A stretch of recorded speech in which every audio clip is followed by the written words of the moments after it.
Hello everyone, welcome to KTV Telugu. Janasena అధినేత Pawan Kalyan 24 assembly సీట్లు మాత్రమే తీసుకున్నారంటూ సోషల్ మీడియాలో కొంతమంది చర్చ చేస్తున్నారు. కానీ రాజకీయ విశ్లేషకులు మాత్రం పవన్ కళ్యాణే గోల్ కొట్టారని విశ్లేషిస్తున్నారు. పవన్ కళ్యాణ్ తీసుకునే సీట్లు ఖచ్చితంగా గెలుపు అవకాశం ఉన్న సీట్లే. గెలుపు అవకాశాలు లేని సీట్లిచ్చి సర్దుబాటు చేయడం లేదు. గత ఎన్నికల్లో వచ్చిన ఫలితాలు, ఎక్కడా లేని పార్టీ నిర్మాణం వంటివి చూసుకుంటే పవన్ కళ్యాణ్ బలానికి మించి సీట్లు తీసుకున్నారని అసెంబ్లీలో బలమైన ముద్ర వేస్తారన్న అభిప్రాయం వినిపిస్తోంది. 2019 ఎన్నికలకు వెళ్లే సమయంలో చంద్రబాబు నాయుడు కలిసిరా పవన్ కళ్యాణ్ అని పిలిచారు. కానీ పవన్ కళ్యాణ్ రానన్నారు. తనకు భారీగా బలముందని, తన వెనక సైన్యముందని, కింగును కాకపోయినా కింగ్ మేకర్ అవుతానని అన్నారు. తన వెనక తనను అభిమానించే వర్గం, కాపు వర్గం అంతా ఉన్నారని అనుకున్నారు. తీరా ఎన్నికల ఫలితాల తర్వాత ఆయనకు రాజకీయం అర్థమైంది. ఇప్పుడు మళ్లీ అలాంటి తప్పు చేయదలుచుకోలేదు. ఏపీ అసెంబ్లీ ఎన్నికలకు కొన్ని నెలల ముందు 2008 ఆగస్టులో ప్రజారాజ్యం పార్టీ ప్రారంభించిన చిరంజీవి 2009 ఎన్నికల్లో పోటీ చేశారు. పీఆర్పీకి మొత్తం 294 సీట్లలో 18 అసెంబ్లీ స్థానాలు, పోలైన ఓట్లలో 18% దక్కాయి. ఎన్టీఆర్ తెలుగుదేశం మాదిరిగా పీఆర్పీని 7 నెలల్లో పాలకపక్షంగా మార్చేద్దామనుకున్న చిరంజీవి కోరిక నెరవేరలేదు. తర్వాత కాంగ్రెస్లో కలిసిపోయారు. కాంగ్రెస్ అధినేత్రి సోనియా గాంధీ ఆదేశం మేరకు చిరంజీవి రాజ్యసభకు కాంగ్రెస్ టికెట్పై ఎన్నికయ్యాడు. డాక్టర్ మన్మోహన్ సింగ్ యూపీఏ కేబినెట్లో పర్యాటక శాఖ మంత్రిగా కూడా పనిచేశారు. ప్రాంతీయ రాజకీయ పక్షాన్ని నడపడం కాపు హీరోల వల్ల కాదనే అపప్రదను పోగొట్టడానికి పవర్ స్టార్ పవన్ కళ్యాణ్ 2014 సాధారణ ఎన్నికల ముందు జనసేన పార్టీ పేరుతో కాపులు సహా తెలుగువారందరి కోసం ప్రాంతీయ పార్టీ పెట్టారు. లోక్సభ, ఏపీ అసెంబ్లీ ఎన్నికలు కొద్ది నెలలు మాత్రమే ఉండడంతో ఆయన జనసేన పార్టీ నిర్మాణం జోలికి పోలేదు. బీజేపీ ప్రధాని అభ్యర్థి నరేంద్ర మోదీ, ఏపీ మాజీ సీఎం, టీడీపీ అధినేతతో కలిసి అవశేషాంధ్రలో అనేక ఎన్నికల బహిరంగ సభల్లో ప్రసంగించారు పవన్ కళ్యాణ్. అంతేగాని అసలు రూపం, సారం లేని తన పార్టీ తరపున అభ్యర్థులను బరిలో దింపకుండా తెలివైన పనిచేశారు.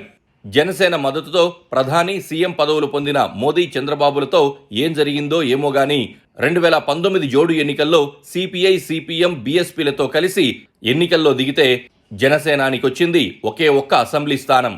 అది కూడా తూర్పుగోదావరి జిల్లా కోనసీమలోనే సాధ్యమైంది. దీంతో గత 5 ఏళ్లుగా ఆయన పార్టీలో తనకు కో-పైలట్గా ఉన్న ఎన్టీఆర్కు స్వయం ప్రకటిత కో-పైలట్, మొదటి విఫల వెన్నుపోటుదారుగా అపకీర్తి మూటగట్టుకున్న నాదెండ్ల భాస్కర్రావు గారి అబ్బాయి నాదెండ్ల మనోహర్ గారి సాయంతో జనసేనను కిందా మీద పడి నడుపుతున్నారు.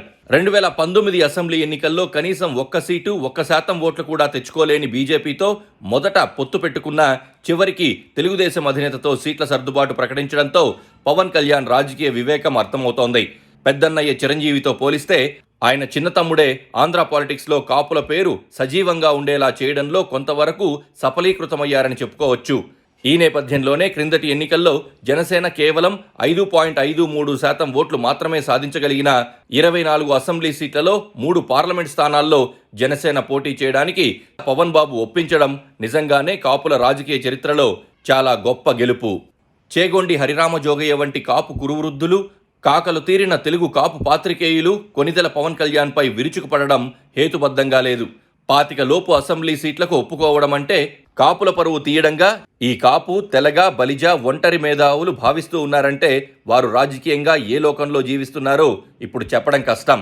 తెలుగునాట ఎన్నికల రాజకీయాల్లో కాపు సముదాయానికి ఒక రకంగా ఎంతో మేలు జరిగిందని చెప్పొచ్చు.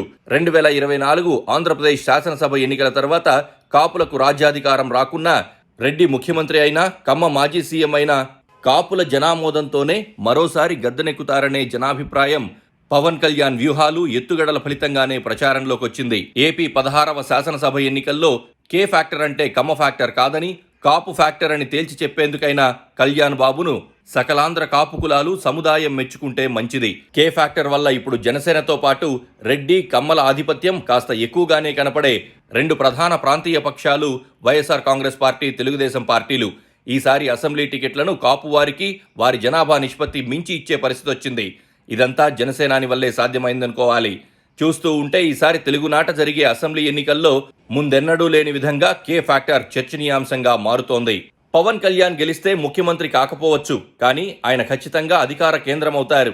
గతంలో ఏ కాపు నేతైనా కమ్మ లేదా రెడ్డిలకు జీ హుజూర్ అనే స్థాయి నుంచి సొంతంగా నిర్ణయాలు తీసుకునేలా పొజిషన్లో ఉన్నారా? లేనే లేదు. కానీ ఈసారి అధికారం ఖాయం, అధికారంలో భాగం ఖాయం. కాపులకు ఎంత మేలు జరుగుతుందో చెప్పాల్సిన పనిలేదు. మా బలం అంతా ఇంత అని గాల్లో మేడలు కట్టుకునే మేధావులు మేలు చేయకపోగా కీడు చేస్తారు. పవన్కు అది అర్థమైంది.